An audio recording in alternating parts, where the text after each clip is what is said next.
Now, another gentleman without a name tag, but that doesn't mean he isn't important. His name is Bob Welch, and he's been a do-everything for WBAP, TV, radio, many years. How many years, Bob? Since 1960. Since 1960. Everywhere I went during the assassination, I'd either see he or Jimmy Darnell. They were everywhere. Tell us a little bit about it, Bob. Well, Jimmy and I were actually at Love Field starting our day for Kennedy's arrival, and we were there when he arrived, and Jackie, as she said, it was beautiful, and the president was handsome and young and red-headed, and he had a green and white striped shirt and looked like a yuppie more than a president. Of course, we didn't know him as yuppies then, but I was very, very impressed with this Democratic president, and was very pleased to be there recording this event. And I filmed his going up and down the line of people shaking hands with everybody. Everybody's very cordial, very supportive of the president. And he was very receptive to it all. And, he got in his car with Jackie and the entourage, Governor Connolly and Nellie Connolly. I was right there on the periphery of the car shooting that, about as close as you can get to a president without getting whisked away. And I was very pleased to have that position. A lot of the film that's on the air these days, that's the film that you see. And other photographers there, but we all think that was the film, was our film. And some of it was. And he drove off, and I was elated to succeed it there at the airport. But my job was then to go to Trademark.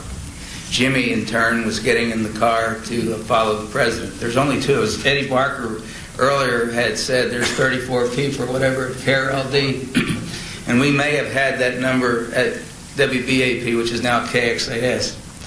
But for all practical purposes, for WBAP, there were four warm bodies. There was Jimmy Kerr, who's no longer with us, who's wonderful, and was our bureau chief, and gave us the leadership there. There was Jimmy, and there's Dan Owens. Is Dan here? Is he here? Oh, thank you. I'm so glad he's here. He was one of the four, and there's only four of us, and myself. So there's really four people covering the biggest story. I mean, that's why we're all here today, which I think is rather interesting. Later on, as the story moved on, of course, more people became involved. But for all practical purposes, there's four of us in the game plan here in Dallas, and Dan Owens certainly was one of them.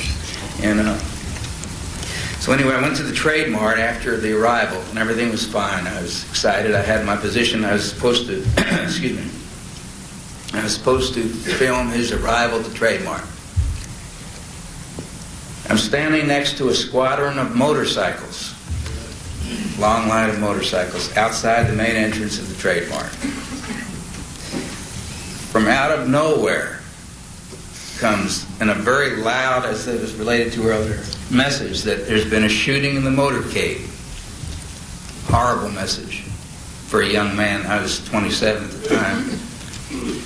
And listening to this and in disbelief, but about the same time that I'm hearing this and trying to grasp what's happening, standing next to these motorcycles, I'm hearing these sirens coming down Stemmons and then turning on to Harry Hines Boulevard in front of the Trade Mart.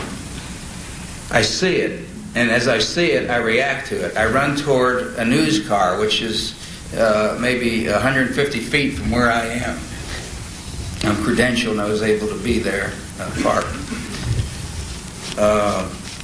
And as the car was passing and I was watching the car, I could see Jackie hunched over the president. I couldn't see the president, but I could see Jackie in her pink outfit bending over. So I knew he was hurt. I didn't see the assassination because I was at the Trade Mart. Jimmy was in the motorcade, shot that business. But I knew we had a problem.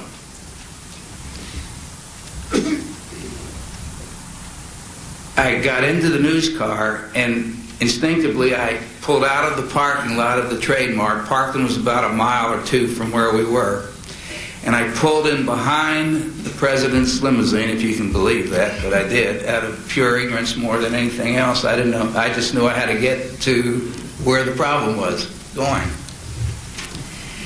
And I later learned in the Warren report, although I never saw it, I've heard from some sources, that one of the FBI fellows in the motorcade there asked or was concerned about this car. They couldn't see the WBAP TV because it wasn't in the front; it was on the side. So they were looking back at me, and they were concerned about this car that was much too close to Kennedy's car, to the limousine, and the bank of officers. And the message was, should we rub them out?